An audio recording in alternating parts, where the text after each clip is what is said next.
પ્રનગર police સ્ટેશનમાં ગઈ તારીખ 14 જુલાઈના રોજ એક અકસ્માત મોતનો બનાવ સામે આવેલો જાહેર થયો, જેમાં એક વ્યક્તિ છે પિન્ટુભાઈ, એમનું બિલ્ડિંગ ઉપરથી પડવાથી મૃત્યુ થયું.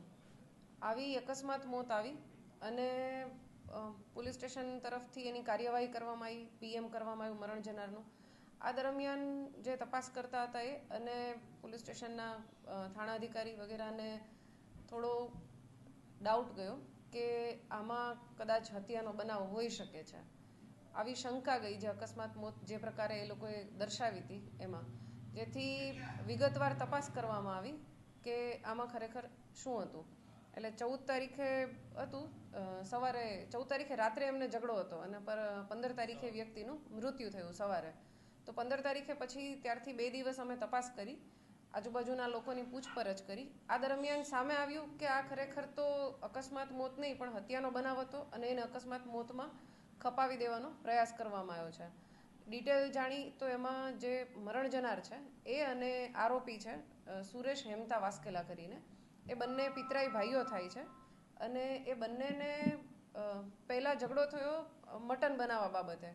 એક આણે સુરેશ હેમતાએ મુરગીનું મટન બનાવેલું હતું અને જે મરણ જનાર છે એણે એના ધ્યાનમાં નહોતું કે આણે બનાવેલું છે ને એણે બકરાનું મટન લાવી અને એ વાસણમાં મિક્સ કરી દીધું. આ બાબતે બંનેને બોલાચાલી થઈ, બંનેને સમાધાન પણ થઈ ગયું ફરીથી રાત્રે 14 તારીખે જ. ત્યારબાદ આ બધા સાથે બેઠા હતા, કેમ કે ભાઈઓ છે અને મિત્રો છે એટલે 4-5 જણ સાથે બેઠા હતા.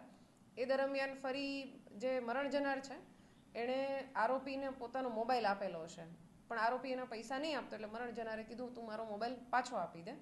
એટલે એ બાબતે ફરીથી ઝઘડો થયો અને બધાએ ફરીથી ટ્રાય કર્યો એને સમજાવવાની. તો આરોપી જે ચોથા માળે આ લોકો બેઠા હતા ત્યાંથી પહેલાં નીચે ઉતર્યો, 3જા માળ સુધી ગયો અને પછી અચાનકથી પરત આવી, કોઈ ગુસ્સાના કારણે કે કોઈ પણ કારણે પરત આવી અને જે મરણ જનાર બેઠા હતા ચોથા માળે એની જે બિલ્ડિંગ છે એની પાળી પાસે, તો એણે ત્યાંથી ધક્કો મારી અને એને નીચે પાડી દીધા, જેના કારણે આ જે મરણ જનાર છે એનું મૃત્યુ થયું. આ બધી બાબત અમે તપાસ કરી તો અમારા ધ્યાનમાં આવ્યું કે આવો બનાવ બનેલો છે. આરોપીને તાત્કાલિક પકડવા માટે કાર્યવાહી કરવામાં આવી અને આ દરમિયાન જે ફરિયાદી છે મરણ જનારના ભાઈ, એ લોકોને પણ અમારા દ્વારા ઇન્ફોર્મ કરવામાં આવ્યું.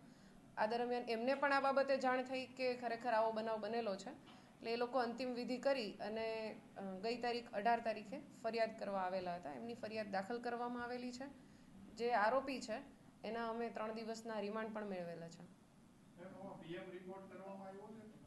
હા, જે પીએમ રિપોર્ટ કરવામાં આવ્યો છે, પીએમ નોટ હજી આવવાની પેન્ડિંગ છે અને જે પ્રાઇમરી પીએમનું જે મૃત્યુનું કારણ આવ્યું છે એમાં એવું જ છે કે ઉપરથી પડી જવાથી મૃત્યુ થયું છે.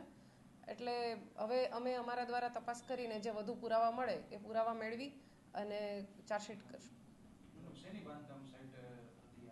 આ જે બાંધકામ છે એ આવાસ યોજનાના બિલ્ડિંગ બની રહ્યું હતું અને એનું બાંધકામ આ બધા કરી રહ્યા હતા, એટલે એના મજૂરી. આ જે આરોપી અને મરણ જનાર જે છે એ બધા એમપીના અલીરાજપુરના છે.